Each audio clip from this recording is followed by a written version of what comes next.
La même colonne de feu sera là pour conduire.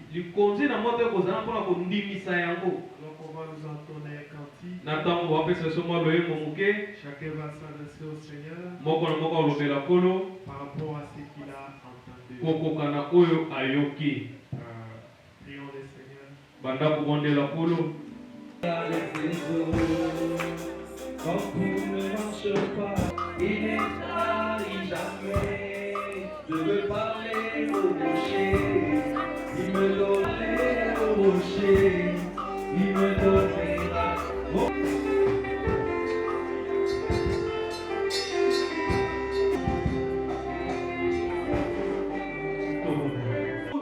C'est là pour vous les jubilés. Vous ne sémerez point, vous ne moissonnerez point, patati patati. Beaucoup de choses. Car c'est les jubilés. Vous regarderez les choses comme étant saintes. Si vous lisez plus loin, ils vous diront c'est l'année de la remise même des dettes. Si j'avais ta dette, le jour du jubilé, quand la tempête tombe, c'est fini. Il n'y a aucune dette. Et aujourd'hui, le Seigneur vous appelle dans cette nuit de jubilé. Et puis c'est quel jour? C'est le 30 juin. Le jour où nous célébrons l'indépendance de notre pays. Pourquoi je voudrais que cette indépendance-là soit concrétisée en toi ce soir. Alléluia. Amen. Alors qu'est-ce qui te lie? Qu'est-ce qui te lie lié? À la 50e année, il y avait aussi un danger. Un grand danger. Si vous entendez la trompette, libérez-vous. Rentrez dans vos pays. Rentrez dans vos propriétés. Prenez ce qui vous appartient. Car si vous refusez, vous ne voulez pas partir. Qu'est-ce qui s'est passé? Oh, mon chef est bon. Il m'aime beaucoup. Il m'aime beaucoup. Moi, je ne vais pas partir. Ah bon? Il te prendra. Il t'amènera lentement devant les sacrificateurs.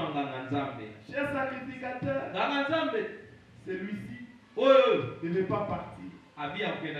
Celui-ci ne veut pas la loi de l'Éternel. Il va rester avec moi comme esclave.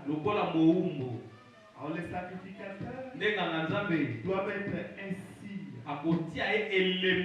C'est quoi les signes? Demandez, amenez-moi quelque chose. Il va trouer l'oreille. Une boucle d'oreille. Voyez l'origine de la boucle d'oreille? Nous dans les messages, ne mettons pas les boucles d'oreille. Même si c'est un or, l'esclavagisme. C'est ça l'origine.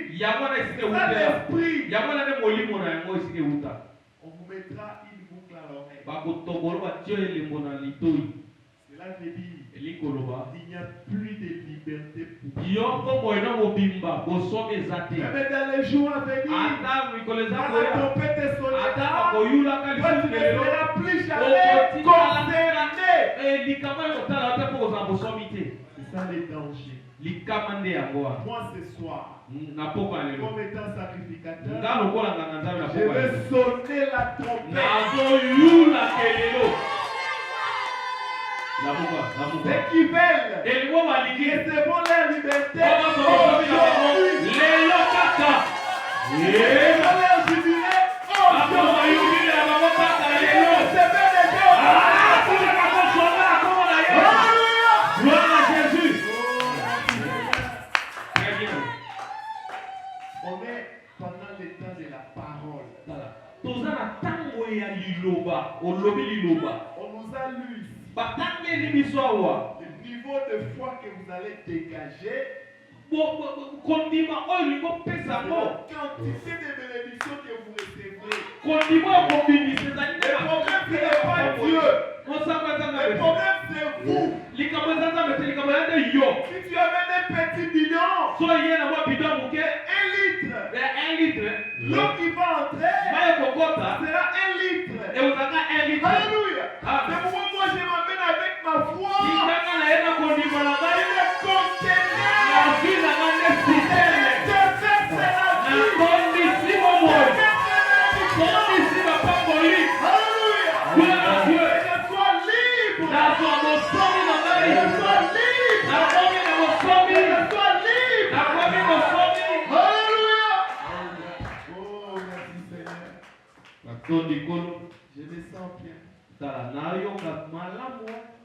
C'est ça jubilé. Cette nuit, c'est pas une nuit ordinaire.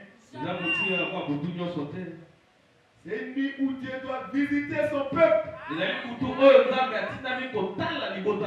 Pour faire quoi? Pour restaurer. Parce que c'est le jubilé. Pour libérer. Parce que c'est le jubilé. Et pour faire entrer chacun dans une nouvelle saison. Parce qu'au jubilé, on va vous dire, commencez un nouveau départ. Même si tu étais esclave, commence une nouvelle vie. Ne confonez pas. Ne touchez pas ce qui est déjà passé. Commencez une nouvelle vie. Alléluia. C'est une recommandation de l'Éternel. Qu'est-ce qu'il faisait? Il leur donnait la bénédiction. Après toute une année, les gens n'ont pas travaillé. Alors il va déverser les grandes bénédictions. Alléluia. Moi je veux que quand on sortira d'ici, on va la boue. On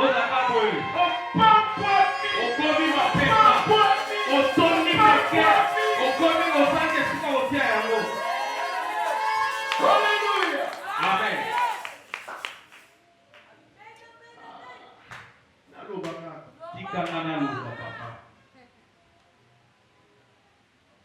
Dans la Bible, le jubilé était proclamé au son de la trompette.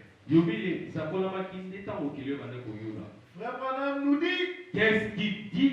aujourd'hui la trompette, C'est c'est la parole de Dieu. Les paroles qui sont proclamées par les lèvres ouest. Si quelqu'un s'était ici, c'est pas lui. C'est Dieu.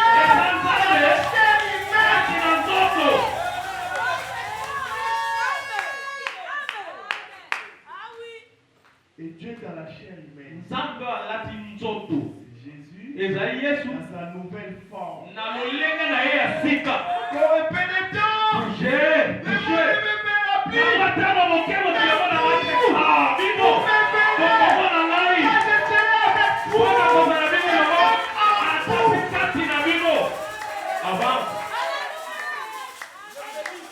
Vous voulez voir Jésus dans la peau des blaireaux.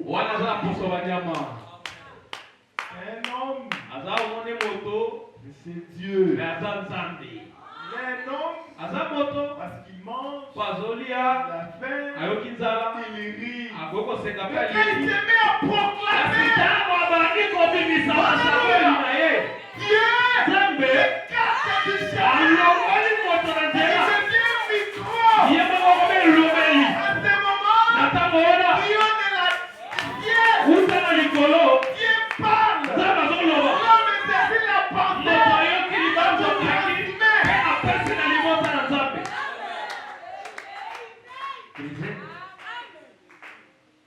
Ndeko. Jubilé. Yubile yango oyo. Pour toi. Ezali mpona yo. Toi. Mpona yo. Jubilé. Yubile. Notre Dieu n'a pas changé. Nzambe na biso abongwana te. Non, il n'a pas changé. Abongwana te. C'est pourquoi même l'apôtre Paul a dit. Yamuna toma Paul alobi. Jésus-Christ. Yesu Kristo. Parce que Christ c'est la parole de Dieu. Parce que Kristo ezali liloba Nzambe. Il est le même. Aza lolengi moko. Hier, lobi, aujourd'hui, lelo, et éternellement. Il est rapide. Azali labuni. Il est rapide. Ne change pas.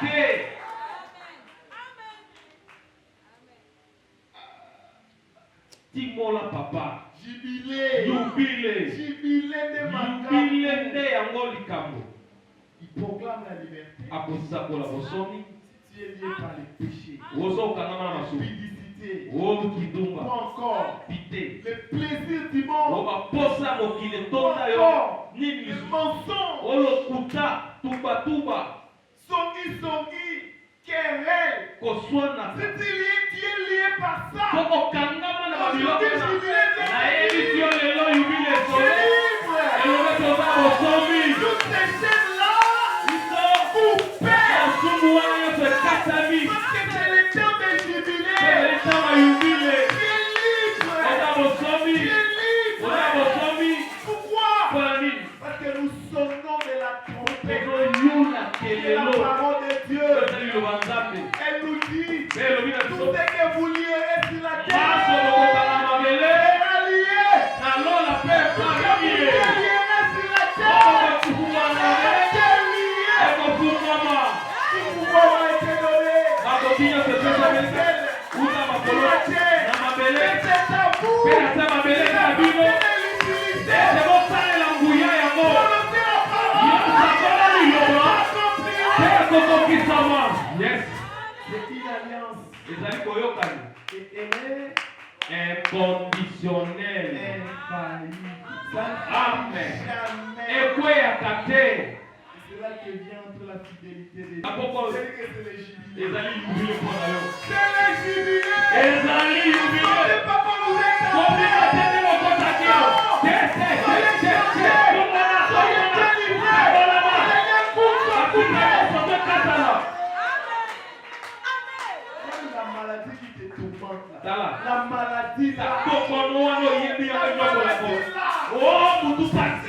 Oh mutu pasi. Oh mokono pasi. Oh mokono na ngai. Oh mokono na loba bakata molini. Ekoma ya yo. La pauvreté. Oh bobola yo. Ekoma ya yo mokolo nini nani apesa yango. Ekomama wapi?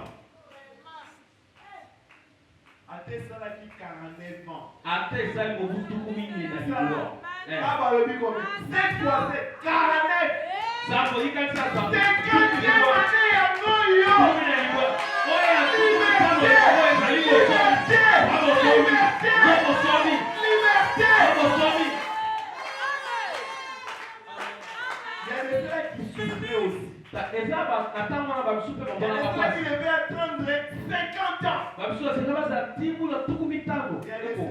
Babisu mpe À cause de l'année passée. ayaki ka mobu eleki 5 mois avant. kaka sanza mitano Au boye. son de la trompette. Ayuli elekele. Alors, Ayuli. Nazi bosomi na ye. Nakomi somi. Nakomi somi. Bongo. Mais ça, on pose, il faut qu'on souffre. Pour que tu sois riche, il faut toujours souffrir. 50 ans pour l'année. Tu attends 50 ans pourquoi?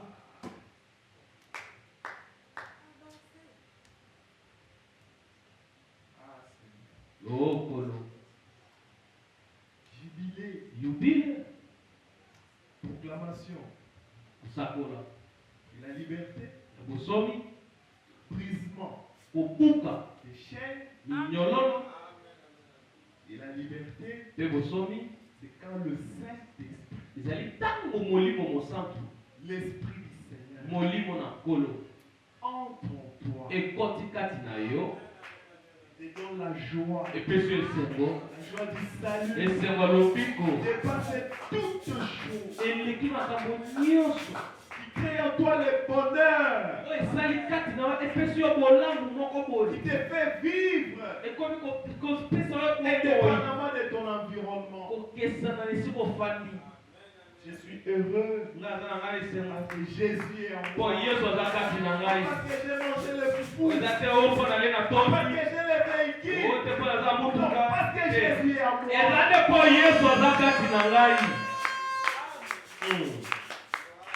Et jubilé. C'était juste les conseils. Pas la prédication. Même si vous êtes debout là, c'est pas la prédication. C'est pourquoi moi je vais déclarer aujourd'hui en tant que pasteur, en tant que sacrificateur, jubilé. Retenez ça. Seigneur, c'est mon jour de jubilé. Si tu es esclave du diable, esclave peut-être à Bagnon.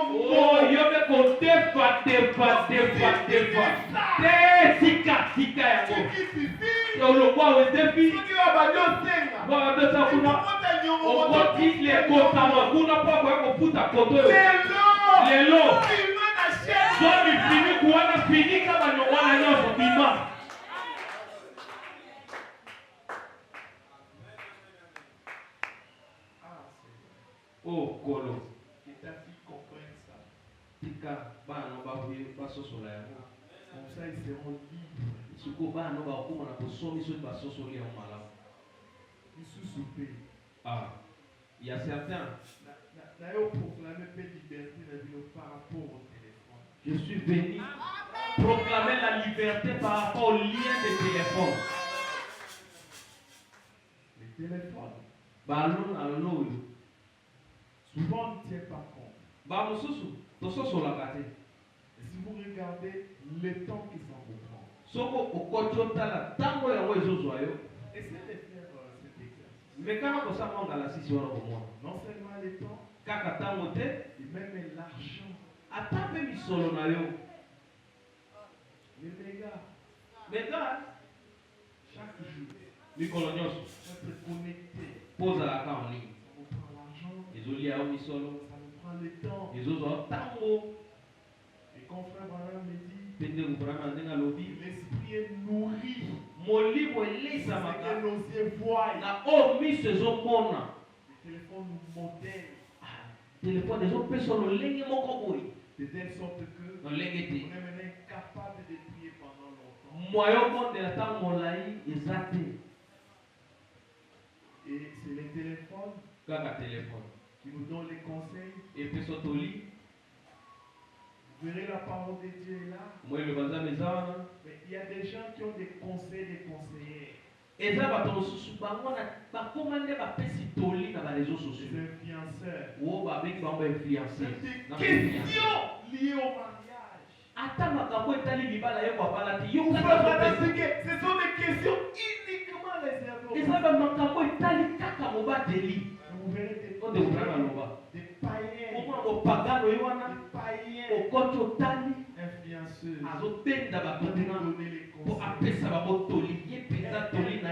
Elle-même célibataire. Elle a fui les quoi. Vous entendrez une sœur.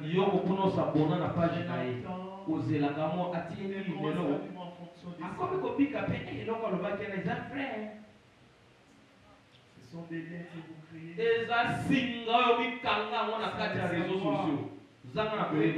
Vos pensées sont trouées. Vous êtes dans la vie réelle. Vous avez tendance à ramener ça à ce que vous avez. Et quand ça devient différent, vous avez les problèmes au mariage. Ce sont des liens. Désolé de vous le dire. Désolé de vous le dire. Écoutez. Papa nous a dit. Je vous ai donné tous les conseils de Dieu.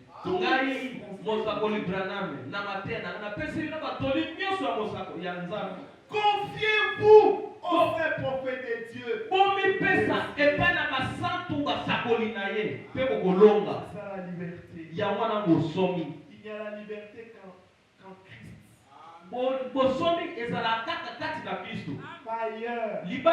Ne peut jamais vous rendre libre. Moi-même la Bible dit. Quand le Fils vous a franchi. Vous êtes réellement libre.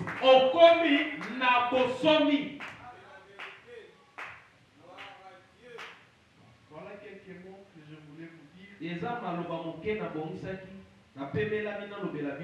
Avant qu'on commence la série des prières. Parce que vous devez savoir pourquoi vous êtes là. Et derrière chaque sujet, il y a toujours une pensée, une inspiration que vous devez saisir pour être à l'aise. Et pour faire en sorte que quand vous allez prier, vous puissiez vous référer à cela. Aujourd'hui, le Seigneur veut te rendre libre. Il t'affranchir. Et ça, c'est dans tous les aspects de la vie. Appliquez comme vous voulez. Si c'est spirituel, appliquez. Si c'est physique, appliquez. Ce que tu veux, applique. Si tu es aussi comme moi, j'applique dans tout.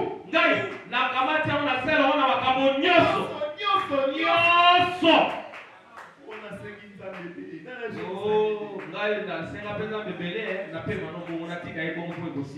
Yo paiement. Mais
quand aujourd'hui même, qui commence à déplacer les montagnes. Toutes les montagnes de leur vie, qui commencent à les déplacer. Au nom de Jésus. Au nom de Jésus. Au nom de Jésus. Les montagnes de la pauvreté. Les célibats. Les montagnes du chômage. Au nom de Jésus. Sortez. Avec la foi. Nous renversons les raisonnements. Seigneur, tu nous as dit que c'est la nuit. On va être dans le jubilé. Que personne ne soit ici lié. Alléluia. Amen. Père, Tata, je crois qu'en ce temps de la fin, un véritable serviteur de Dieu a la capacité de poser ce qu'il veut. Ce jour-là soit aujourd'hui. Que ça soit aujourd'hui.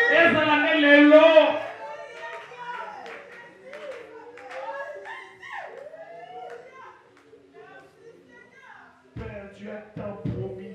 Tata, olakaki tango olai. Tu as tant promis. Olakaki likambo tango olai. Comme Habakkuk nous a dit. Loko Habakkuk elobela biso. S'il ne fait pas aujourd'hui, soit ça lelo te. il fera demain. Akosala lobi. S'il ne fait pas demain, soit ça lobi te. nous devons attendre. Osengo zela. Seigneur, nous avons attendu. Tozeli Nous tata. avons attendu. Tozeli tata. Tozeli C'est le tata. moment que tu as commencé à Père, tata, tu as dit, olobaki, demandez et vous otuela, recevrez. pe bokozwa. Afin que votre joie soit parfaite. Nati nete sonamene bonga pe. Si nous disons que nous avons la joie parfaite, Soto lobete tozali sewe bongi nous be. sommes des menteurs. Oza bakosi. Parce que dans nos cœurs, Kwa mitema na il y biso. a des besoins satisfaits. Babosenga oyo totamina no te ezali. Dans nos cœurs, Ona il y mutema. a des larmes invisibles. Ma miso ezomona na te na Dans nos biso. cœurs, Na il y mitema. a des douleurs inexpliquées. Na yebiso bapasi oyo bakolinga yango epa bato eza te. Les consolateurs, Pe mobondisi na ya nyonso. c'est toi, Seigneur. Eza yo Yesu Kristo. Voilà pourquoi nous t'avons prié. Yango atokondeli yo. Et tous les petits démons Pe milimo mape nyonso mike qui enchaînaient tes enfants, oyo ekanga bana na yo. bloquaient tes Oyo enfants, ekanga bana na yo. qui envoûtaient tes enfants. Elokaka bana na yo wana. Chassons cela au nom de Jésus. Bengani yango na kombo na Yesu. Sois libre. Okoma na bosomi. Libéré des chaînes. Bozwa bosomi ya Libéré moyo. de tout. Okoma Au bokambola nom de Jésus. na kombo na Yesu. Seigneur, Kolo. je crois de tout cœur Andimi na motema na mobimba. que tu l'as fait. Ete osali yango. Parce que tu as dit Olobi tout ete. ce que nous demanderons en priant. Nyonso tosenga na kobondela. Que nous puissions croire que nous l'avons reçu. Tondima ete tozwi Et yango. nous le verrons s'accomplir. Mpe tomona yango kokokisama. Je déclare Na tatoli. que tes enfants aujourd'hui, Ete bana no lelo. ils sont plus que vainqueurs Aza balongi. par Jésus-Christ. Na nzela ya Yesu Kristo. Et rien, Pe eloko te. alors rien, Eloko ne te. les séparera de ton amour. Ekokambola bango na bolingo na Je yo. déclare que cette nuit Na tato ete butu ya lelo. marque la fin de toute stagnation dans leur vie. Atako makambo nyonso neti na bomoi na bango. Ceux qui n'ont pas pu avancer, Oyo bakendeki liboso te. aujourd'hui, Il est ils là. mettront un pas en avant. Bakotia litama ya Et liboso. ça sera le début Kino de ete koma. quelque chose. Eloko moko.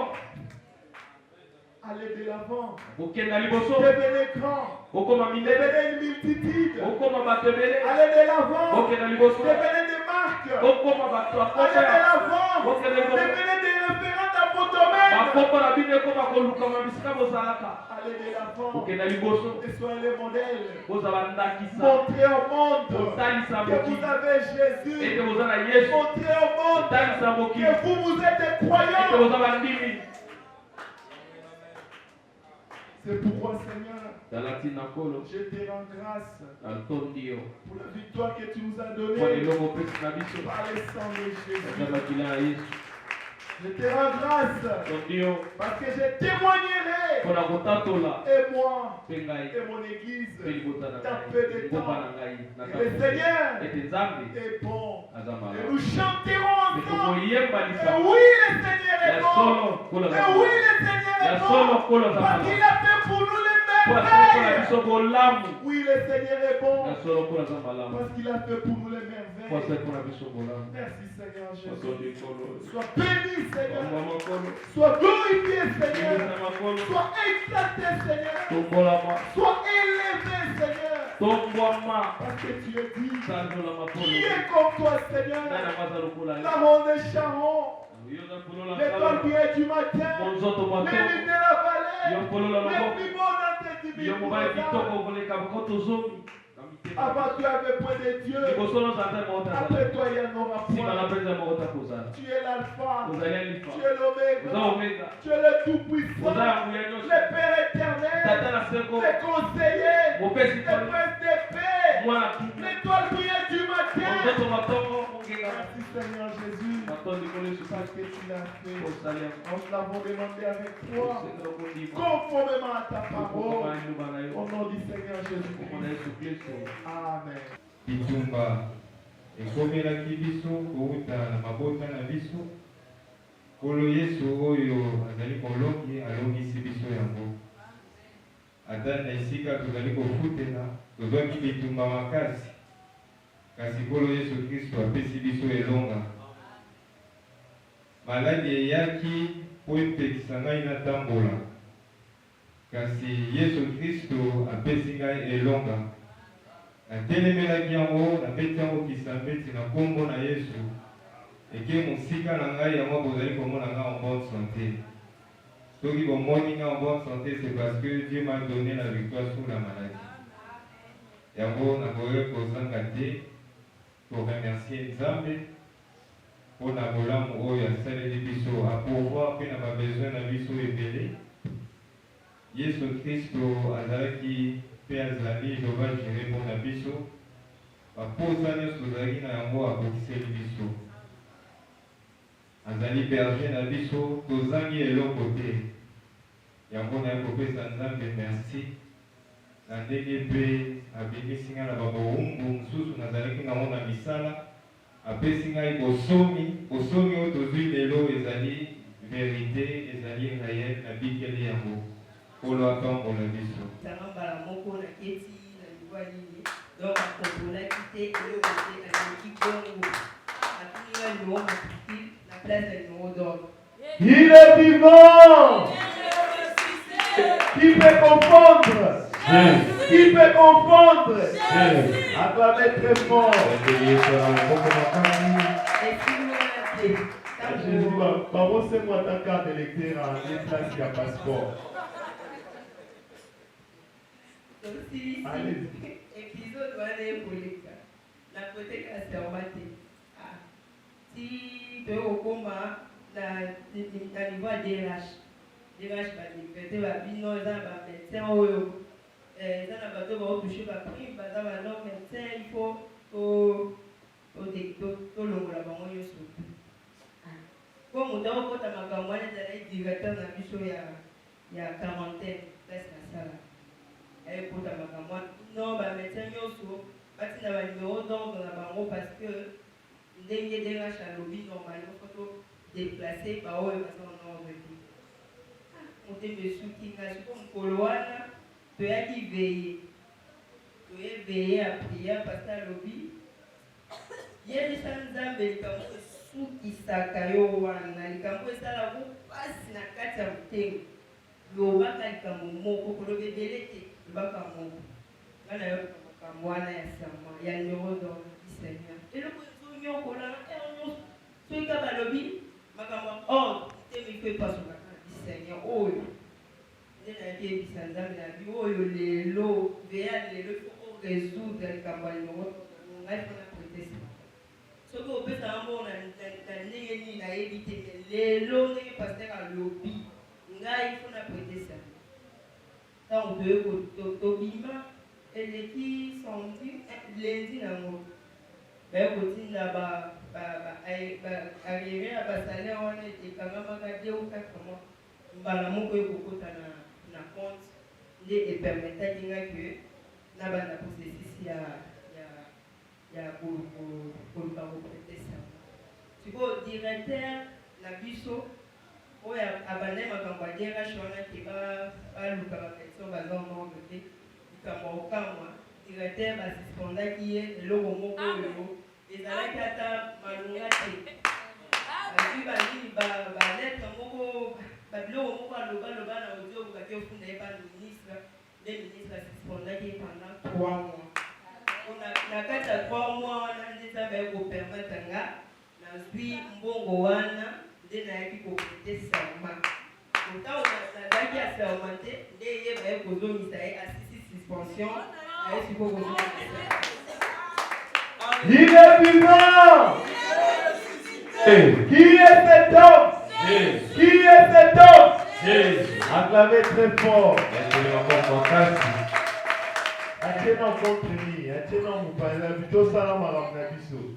Azonga na ye ataso commissaire secrétaire général tel biso te. La minute oyo directeur azongi ngai na prêter serment dans la numéro d'ordre. Wow. Yango na ye kotémoigner Nzambe mpona bolamu asali mpona ngai amapakola paster na biso mingi likambo ezaka ya otiela ye confiance ngai natiaka na ngai nyonso otiaka te etali yo moko ngai natielaka confiance nyonso alobaka na ndima na ngai soki osala te eza makambo na yo moko nzambe apambola bino